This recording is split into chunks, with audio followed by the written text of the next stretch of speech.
Your entry point for Tesla pre-stock split. So now that we've had the stock split and it's been a couple months, I have to ask right now, what kind of entry point are you looking at? Right here's fine. It's Tesla. Tesla is a tech stock that you're not going to get a ceiling on Tesla.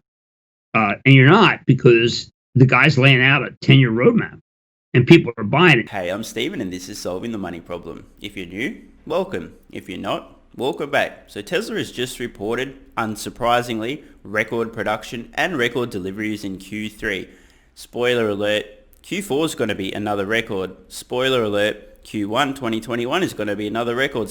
I could keep going. You guys get the point, right? Tesla continues to grow production. Meanwhile, the rest of the automotive industry is really struggling. So in this video, we're going to look at Tesla's numbers and then also compare that to the rest of the auto industry. See how they did for their Q3 deliveries and production. So let's get into the video. But first, hey guys, if you're in the US and you'd like to help out the channel and get a free stock, check out the link in the description to WeBull. If you open a new account and fund it with $100, you'll get a free stock valued up to $1,600. And if you're in Australia, the UK or New Zealand, you can get a free stock with stake, also using the link in the description. Let's get back to it. The third quarter Tesla top delivery estimates delivering 139,300 vehicles. That is a record quarterly delivery rate for Tesla. More importantly, for investors, the stock will likely react a little more favorably on this news, given the fact that the estimate was for 136,350. So again, Tesla topping Q3 delivery estimates. Guys, back to you.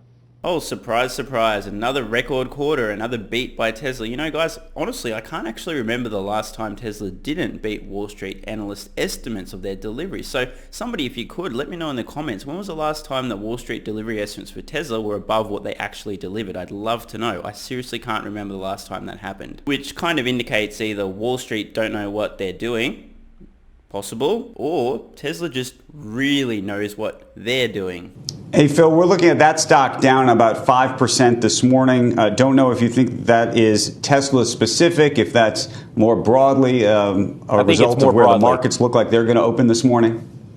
I think it's more broadly. And look, we're not seeing much reaction on the delivery news. Typically, and Melissa knows this because we've had these deliveries in the afternoon sometimes during Fast Money, you'll see a bit of a pop when they exceed delivery estimates, but we're not seeing much of a reaction here. As I record this, the majority of the stock market is down, so it's not just isolated to Tesla. However, isn't it hilarious? Tesla beats, and despite the entire market being down, Tesla is dragged down with it. This earnings beat has had no material impact on the stock that I can see this morning. And by the way, just while we're talking about almost the entire market being down, Nikola stock is up at the moment again. I mean, how many times do I need to ask the question, like, what the fuck are these people thinking? Anyway, that's for another video. Let's carry on. We also had Elon Musk back at the end of September 21st, I think, or thereabouts, Phil, in an internal memo saying that there's a good chance of hitting a historically high level deliveries for Q3. And then we had the shareholder meeting the other day along with Battery Day. And he also sort of stood by guidance. So this is not entirely a surprise. And given the stock's week to date 10% run up, you know, maybe a 5% pullback in a day when the broader markets are lower isn't such a big move. I agree with you, Melissa, and that's why I'm not surprised that we're not seeing huge reaction here. Man, I really wish I had more cash to buy Tesla stock today. I'd be all over it. But as some of you guys will know, I pretty much spent every last cent available buying Tesla stock in the lead up to and the fallout of Battery Invest today when the stock tanked. So I got no more cash. Rip me. All right, guys, so here we are over on HyperCharts, and we're looking at Tesla's quarterly deliveries. Yellow is Model 3, green Model Y, orange and red, Model S and X. And I just want you guys to just notice the trend. Now, of course, there is some seasonality. Typically, Q4 is strongest in terms of deliveries, Q1 the weakest. And of course, we have a bit of a pandemic in the middle here. But just look at this trend. Look at this insane growth in deliveries, okay? Back here, we're in Q4 of 2016. We've got a little over 20,000 deliveries. Fast forward just a couple of years, not even 4 years into the future, and now we've got deliveries that are almost 140,000 for a quarter. And look, Model Y, that green is just going to continue to become a larger and larger piece of the pie, so to speak. So visually, this is a great way to represent Tesla's progress. And again, a freaking global pandemic. And look at this, a blip on the radar. Okay, yes, deliveries were down. Tesla had forced factory shutdowns, but a huge boost coming straight out of that shutdown period as well. And of course, my prediction, Q4 2020 is going to be a record, Q1 2021 will be a record, and so on and so on. Tesla continues to ramp and scale production, okay? There's no end in sight. Expect record quarter after record quarter after record quarter, and that's going to be reflected in the bottom line too. The cash flow, the profits, they're coming in big, thick, and fast. So now that we've looked at Tesla's phenomenal Q3 results, let's look at the wider automotive industry. Let's pop over to Gene Munster of Loop Ventures' Twitter account. He's posted an interesting thread this morning. I quote, "Another negative data point for traditional auto. Ford, GM, and Fiat Chrysler September quarterly deliveries down on average 7% compared to Tesla up 43%. Tesla's lead widened in September quarter to 50%, Tesla up 43%, other auto down 7%. This compares to a 31% gap in the most recent June quarter. Translation, Tesla is gaining significant market share. We expect that large gap to continue for the foreseeable future. Traditional auto is largely lacking a compelling, price-effective EV offering." No shit, Gene. The traditional auto dilemma.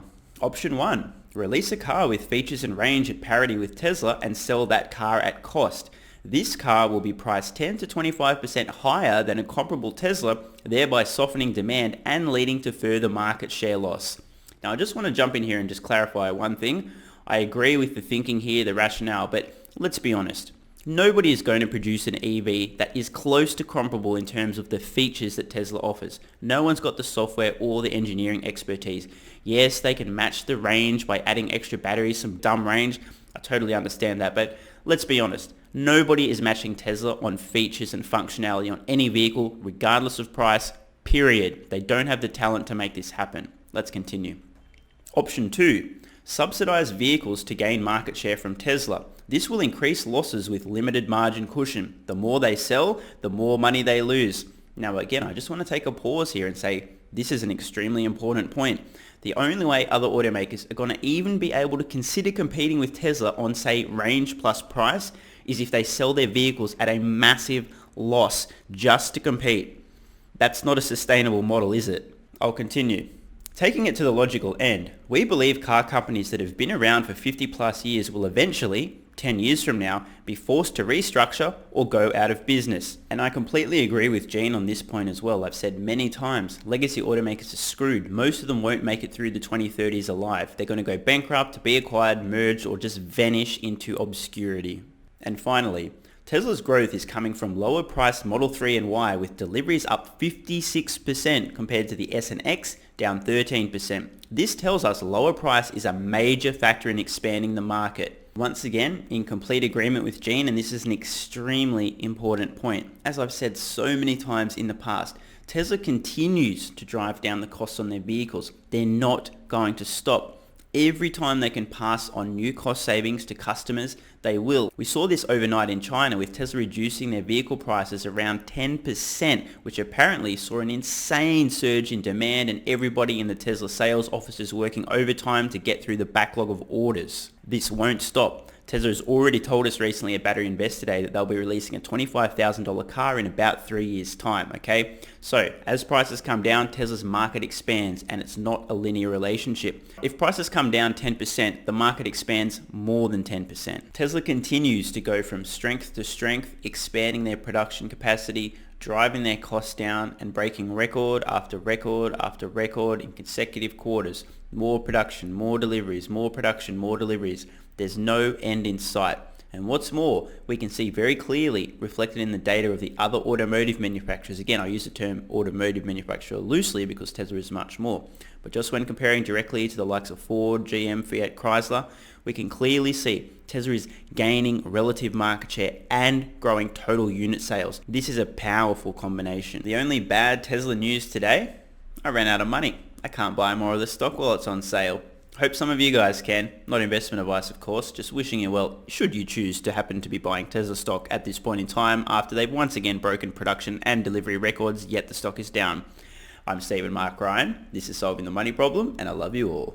And don't forget your free stocks with WeBull and Stake using the links below. Deposit $100 in your WeBull account and you'll get a free stock valued up to $1,600, and Stake, spin the roulette wheel, you'll either get Nike, GoPro or Dropbox. Thanks so much for watching. Let me know your thoughts in the comments below. And of course, if you have any ideas for future videos, let me know. I read all your comments. P.S. If you're still watching, you're awesome. If you'd like early access, exclusive videos, regular Q&As, our private Discord server and more, consider supporting the channel at patreon.com/solvingthemoneyproblem so I can keep creating content for you guys. There's a link in the description. You can now also become a member of the channel for some exclusive perks. To learn more, click the join button next to subscribe. And don't forget to check out our merch store. Either way, the best form of support is you being here and watching, so thanks again.